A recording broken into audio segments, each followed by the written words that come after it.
सोलापुर नाम के शहर में माधव नाम का आदमी पानी पूरी बेचा करता था। माधव के परिवार में उसकी पत्नी राधा और बेटी सुमन रहा करती थी। सुमन स्कूल में बहुत होशियार बच्ची थी। माधव घर पर हर रोज सुबह पानी पूरी बनाता और दोपहर को सारी तैयारी हो जाने के बाद बेचने निकल जाता। एक दिन माधव की पत्नी राधा उससे, सुनिए जी, आपको तो पता है कि हमारे घर के हालात कैसे हैं। अब इस महीने सुमन के स्कूल की फीस भी भरनी है। राधा, तुम चिंता मत करो, मैं कुछ ना कुछ इंतजाम करता हूँ। जी। माधव अपनी पानी पूरी की रेडी लेकर बाजार में चला जाता है। दोपहर से लेकर रात तक माधव पानी पूरी बेचा करता था, लेकिन उसके रेडी पर ग्राहकों की संख्या ना के बराबर थी। उसका जैसे तैसे दिन का गुजारा हो रहा था। माधव के रेडी के सामने चंदू की पानी पूरी की रेडी थी। चंदू बहुत खराब सामग्री इस्तेमाल कर पानी पूरी बनाता और इसी कारण उसकी पानी पूरी बहुत सस्ती थी। इतना ही नहीं, वो एक प्लेट पानी पूरी पर 2 पानी पूरी फ्री दिया करता था और इसी कारण ग्राहक उसके पास ही जाकर पानी पूरी खाते थे। माधव की पानी पूरी की क्वालिटी बहुत अच्छी थी, लेकिन फिर भी ग्राहक उसके पास पानी पूरी खाने के लिए नहीं आते थे। ये देख माधव बड़ा ही निराश होता है। एक दिन माधव का दोस्त रंगा उसके पास आकर, अरे माधव, क्या हुआ भाई? कुछ नहीं रंगा, सोच रहा हूँ कि मेरे घर का गुजारा कैसे करूँ। जैसे जैसे दिन बीत रहे हैं, ग्राहक मेरी रेडी पर आना बहुत कम हो गए हैं। अगर ऐसे ही चलता रहा तो मेरा धंधा ही मुझे बंद करना पड़ेगा। माधव, तुम एक काम क्यों नहीं करते? आजकल शहरों में पानी पूरी की चुनौती शुरू है, तुम भी ऐसी ही चुनौती क्यों नहीं रखते? वो कैसी चुनौती होती है रंगा? देख माधव, शहरों में 100 गोलगप्पे खाने की चुनौती दी जाती है और जो चुनौती पूरी करता है उसे तुरंत 10,000 रुपए दिए जाते हैं, और अगर सामने वाला नहीं खा पाया तो उसे पानी पूरी के पैसे देकर वापस जाना होता है। तुम भी अगर ऐसा करोगे ना तो ग्राहक तुम्हारी पानी पूरी खाएंगे। कम से कम तुम्हारी पानी पूरी का स्वाद तो उन्हें पता चलेगा। लेकिन मेरे पास देने के लिए 10,000 रुपए तक नहीं है, मैं इतने पैसे कहाँ से लाऊं? अरे माधव भाई, ये लो 10,000 रुपए, आज ही मैंने बैंक से निकाल कर लाए हैं, तुम्हारे काम आएंगे। ले लो भाई, मुझे बहुत अच्छा लगेगा। रंगा, ये तुम्हारे काम के पैसे हैं, मुझे नहीं चाहिए। अरे माधव भाई, मैंने घर पर रखने के लिए ही निकाले थे। अगर तुम इसका कुछ अच्छा इस्तेमाल करोगे तो मुझे अच्छा ही लगेगा। जब तुम्हारे पास आ जाएंगे तो मुझे लौटा देना। माधव रंगा ने दिए हुए पैसे अपने पास रख लेता है और रंगा से, रंगा, तुम्हारा बहुत बहुत शुक्रिया भाई, तुमने मेरी बहुत मदद की है। जैसे ही मेरे पास पैसे आ जाएंगे मैं तुम्हारे सारे पैसे जल्द ही वापस कर दूंगा। अब माधव बड़े ही उत्साह के साथ पैसे लेकर घर चला जाता है। घर जाकर ये बात वह राधा को बताता है। राधा को ये चुनौती बहुत अच्छी लगती है। अब दूसरे दिन राधा भी माधव के साथ रेडी पर मदद करने जाती है। माधव रेडी के सामने एक बोर्ड लगा देता है, जो कोई 100 गोलगप्पे खाएगा उसे 10,000 रुपए इनाम मिलेगा। अगर गोलगप्पे नहीं खत्म हुए तो खाए हुए गोलगप्पों के ही सिर्फ पैसे देने होंगे। बोर्ड लगाकर कुछ वक्त ही हुआ था कि तभी वहां से एक औरत गुजर रही थी। बोर्ड देखकर वो औरत, मुझे तो पानी पूरी बहुत ज्यादा पसंद है, मैं पूरे 100 गोलगप्पे यूं ही चट कर जाऊंगी। अरे भाग्यवान, तुम नहीं खा सकोगी, ये बहुत ज्यादा होता है, तुमसे नहीं होगा। मैं तो अभी खाऊंगी। भैया, मुझे जल्दी से 100 पानी पूरी दे दो, मैं अभी चुनौती पूरी करूंगी। औरत कुर्सी पर बैठकर एक एक करके पानी पूरी खाने लगी। उसे पानी पूरी बहुत पसंद आती है। वो औरत हाथों से इशारा कर कर बता रही थी कि पानी पूरी तो बहुत अच्छी है। एक एक कर उस औरत ने 40 गोलगप्पे खाए और फिर अपने पेट पर हाथ रखकर, बस, अब मैं और नहीं खा सकती, मेरा तो पेट पूरा का पूरा भर गया है, ये चुनौती में हार गई हूँ। औरत के ऐसे कहते ही माधव ने उसके सामने रखी हुई सारी की सारी पानी पूरी उठा ली और माधव ने उस औरत से पैसे भी ले लिए। अब वो बोर्ड देखकर कई सारे लोग पैसे मिलने के लालच में पानी पूरी चुनौती लेने लगे, मगर उस चुनौती को कोई पार नहीं कर सका।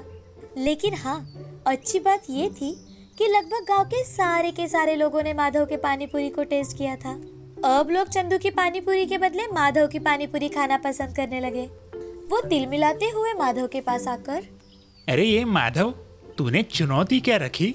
सारे लोग तो तेरे पास ही आने लगे, मगर एक बात जान ले, लोगों को सस्ती चीजें ही ज्यादा पसंद आती है। देख चंदू, मैं मेरा धंधा पूरे ईमानदारी के साथ और लगन के साथ करता हूँ। तुझे तेरी पानी पूरी में मिलावट करनी है तो तू कर, मैं मेरा काम अच्छे से ही करूंगा भाई। तू खुद को बड़ा नेक समझता है ना। तू देख, तेरे ग्राहकों को मैं कैसे मेरी ओर लाता हूँ। अरे चंदू, वो ग्राहक है, उन्हें जहाँ अच्छा लगे वो वही पानी पूरी खाएंगे ना। तुम अपना देखो और गुस्सा छोड़ दो भाई। अपनी पानी पूरी की क्वालिटी सुधारो। माधव की बात सुन चंदू आग बबूला होकर वहां से चला जाता है। अब अगले दिन चंदू अपने पानी पूरी के ठेले पर खड़ा रहकर जोर जोर से आवाज लगाता है। ग्राहक आते देख चंदू, पानी पूरी खा लो, पानी पूरी, स्वादिष्ट पानी पूरी, केवल 10 रुपए प्लेट, और उस प्लेट पर 2 गोलगप्पे फ्री। आओ आओ, जल्दी आओ, इतनी सस्ती पानी पूरी कहीं नहीं मिलेगी। अरे थोड़ी ढंग की तो पानी पूरी बनाया कर, सस्ते में कुछ भी बेचेगा क्या? माधव की पानी पूरी देखो कितनी स्वादिष्ट है, और तुम्हारी पानी पूरी वो तो जैसे तीखा पानी है, पानी। हाँ। ओ मौसी, पानी पूरी खानी है तो खाओ, वरना अपना रास्ता नापो। आई मुझे सिखाने। अरे थोड़ी पानी पूरी बनाने के साथ साथ तमीज भी सीख ले तू अब। ऐसा कहकर मौसी वहां से चली जाती है। माधव के रेडी पर तो जैसे ग्राहकों की भीड़ लगी रहती थी। ये देख चंदू बहुत दुखी हुआ करता था। अब माधव की लाइफ चल पड़ी थी। उसकी पानी पूरी लोगों को बहुत पसंद आने लगी। माधव की पानी पूरी चुनौती अब तक किसी ने पूरी नहीं की थी, लेकिन उस चुनौती के कारण माधव ने अपनी स्वादिष्ट पानी पूरी सभी लोगों को खिलाई थी और उसके साथ अपनी पानी पूरी चुनौती शुरू रखी। अब चंदू बहुत निराश हो चुका था। वो निराश होकर उस गांव से दूसरे गांव चला जाता है। यहाँ माधव ने अपने दोस्त रंगा के पैसे जल्द ही लौटा दिए और उसे दिल से धन्यवाद दिया। अब माधव, राधा और उनकी बेटी खुशी खुशी रहने लगे। अब उनको किसी चीज की कोई कमी नहीं थी और जब भी किसी को कोई काम पड़े तो माधव उन्हें बेझिझक मदद कर दिया करता था। इस कहानी से हमें ये सीख मिलती है कि मेहनत करने पर सफलता हमेशा कदम चूमती है और अगर सफलता ना भी मिले तो निराश ना होकर मेहनत के बलबूते पर सफलता हासिल करनी चाहिए। कुछ समय पहले की बात है। एक गांव में रामू अपनी पत्नी सुधा के साथ रहता था। उसे विकास और वीना नाम के 2 बच्चे थे। रामू की बेटी दिखने में बहुत ही ज्यादा खूबसूरत थी। रामू खेती में मेहनत करके कमाए हुए पैसों से अपने परिवार का गुजारा किया करता था। वो एक बहुत ही अच्छा नेकदिल इंसान था। वो कोई भी निर्णय जल्दबाजी में नहीं लेता था। सोच समझकर होशियारी से वो निर्णय लेता था। रामू हर साल खेतों में जो भी मुनाफा आए उसी से अपने परिवार की अच्छी से देखभाल करता, अपने बच्चों की ख्वाहिशें पूरे करता। एक दिन सुधा रामू से, अजी आप हमेशा हमारे लिए कुछ न कुछ लेते हो, लेकिन अपने लिए खुद के लिए कुछ भी नहीं लेते। अरे सुधा, तुम्हें और बच्चों को खुश देखकर मुझे इतनी खुशी मिलती है, मैं तुम्हें बता नहीं सकता। आप भी ना। अच्छा, मैं क्या सोच रही थी कि इस साल वीना का 5वां जन्मदिन है, तो बच्चों को कहीं बाहर लेकर जाए और वहीं पर उसका जन्मदिन भी मनाएंगे। सुधा, मुझे तो ऐसे लगता है ना कि हम वीना का जन्मदिन किसी अनाथालय में जाकर मनाएं, ताकि बच्चों को भी फिजूल खर्च के अलावा पैसों का मूल्य समझ में आए, उन्हें पैसों की कदर हो। ठीक है, आप बिल्कुल सही कह रहे हैं। रामू पैसों से अमीर नहीं था, लेकिन वो मेहनत करके पैसा कमाने पर विश्वास रखता था। वो हर साल किसी अनाथालय में जाकर बच्चों को जरूरत की चीजें देता था और उसने अपने बच्चों को भी यही सिखाया था कि हमेशा जरूरतमंद लोगों की मदद करनी चाहिए। लेकिन पिछले 2 सालों से ज्यादा बारिश के कारण रामू के खेतों में कुछ भी फसल नहीं हुई और इसी कारण उसे कर्जा लेकर घर का गुजारा करना पड़ा। रामू को दुखी देखकर एक दिन वीणा, क्या हुआ पिताजी, आप इतने दुखी क्यों हो? और आजकल आप पहले जैसे हमारे लिए कुछ भी नहीं लाते। कुछ नहीं बिटिया, 2 साल से थोड़ा खेती में फसल नहीं आ रही ना अपने, इसलिए थोड़ा चिंता में था। लेकिन तुम चिंता मत करो, जाओ अपने दोस्तों के साथ खेलो।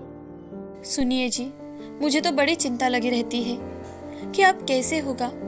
बच्चों की पढ़ाई का खर्चा, बाकी के खर्चे, कैसा चलेगा हमारा परिवार। हाँ सुधा, अब मुझे भी कुछ समझ में नहीं आ रहा। हमारे पास जो भी जमा पूंजी थी वो सारी खर्च हो गई, ऊपर से सर पर ये कर्जा चढ़ बैठा है। हमने कभी भी किसी से कर्जा नहीं लिया था, अब ये कर्जा कैसे चुका पाएंगे हम। लेकिन तुम चिंता मत करो, मैं कुछ ना कुछ जरूर कर लूंगा।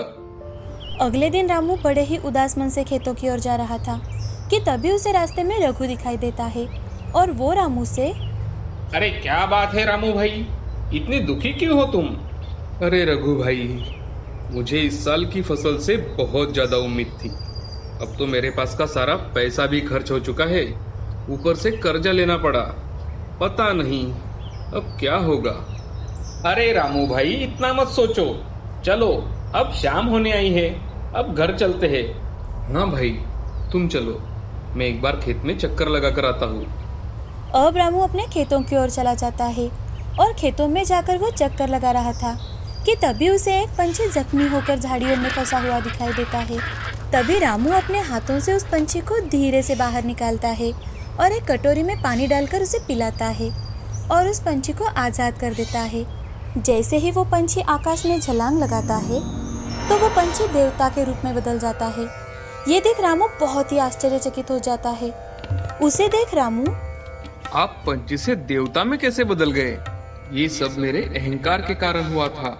एक ऋषि से मुझे श्राप मिला था और इस श्राप से मुक्त होने के लिए उन्होंने मुझे कहा था कि मुझ पर किसी को दया करनी होगी और दया कर मुझे आजाद करना होगा, तभी मैं इस श्राप से मुक्त हो पाऊंगा। रामू देवता को प्रणाम करता है। मेरी सहायता करने के लिए तुम्हारा बहुत बहुत धन्यवाद। मांगो, तुम्हें जो मांगना है तुम मुझे मांग सकते हो। तुमने मेरे साथ साथ बहुत जरूरतमंदों की मदद की है। तुम निसंकोच होकर मुझसे कुछ भी मांग सकते हो। रामू थोड़ी देर सोचता है और सोच समझकर वो देवता से, भारी बारिश के कारण मेरा खेत खराब हो गया है और फसल नहीं आई। मुझे बस इतना चाहिए कि मेरे खेत का फसल सोने की तरह अच्छे से उगे। तथास्तु, तुम्हारी सारी इच्छाएं पूरी हो जाएगी। आशीर्वाद देकर देवता वहां से गायब हो जाता है। रामू अब खेतों में जाकर बीज बोता है और कुछ दिनों बाद फसल काटता है तो वो देखता है कि फसल काटते काटते उसमें कुछ चमकीले पत्थर नीचे गिर रहे हैं। अरे सुधा, ये देखो, ये कितना चमक रहा है। हाँ, ये तो बिल्कुल हीरे जैसा लग रहा है। रामू और सुधा बहुत ज्यादा खुश थे। अब वो सारे फसलों में से हीरे जमा कर घर लेकर आते हैं। उसमें से एक हीरा रामू सोनार के पास लेकर जाता है तो उसे पता चलता है कि वो हीरा सच में असली है। अब रामू दौड़कर घर आता है और सुधा को जोर जोर से आवाज देने लगता है। अरे सुधा, सुधा, कहाँ हो तुम? जल्दी आओ। क्या हुआ? क्यों चिल्ला रहे हो इतना? मैंने तो आपको आज तक इतना खुश कभी नहीं देखा। अरे सुधा, हमारे खेत से निकले सारे हीरे असली है, असली। क्या? अब घर में सभी बहुत खुश थे। रामू कुछ ही दिनों में वो हीरे बेच देता है और अपने लिए एक बड़ा सा घर बनाता है। उसके पास पैसे आने के बाद भी उसे बिल्कुल भी घमंड नहीं था। वो गांव के जरूरतमंद लोगों की हमेशा ही मदद करता, अनाथ बच्चों का दाता बनता। अब रामू ने गांव में ही अपना खुद का बिजनेस शुरू किया और उसमें गांव के युवा बच्चे तथा जरूरतमंद लोगों को काम भी दिलवाया। रामू की नेक दिली देखकर देवता भी बहुत ज्यादा खुश थे तो उसकी तरक्की और ज्यादा हो रही थी। धीरे धीरे कर रामू का बेटा बड़ा हो रहा था। वो शहर जाकर बहुत पढ़ाई करके आता है और गांव में ही आकर बिजनेस शुरू कर देता है। गांव के सामने दोनों बाप बेटे अपना आदर्श निर्माण करते हैं और हंसी खुशी रहने लगते हैं। इस कहानी से हमें ये सीख मिलती है कि हमेशा जरूरतमंदों की मदद करनी चाहिए। अगर हमारा दिल साफ है तो भगवान का आशीर्वाद हमेशा हमारे साथ रहता है।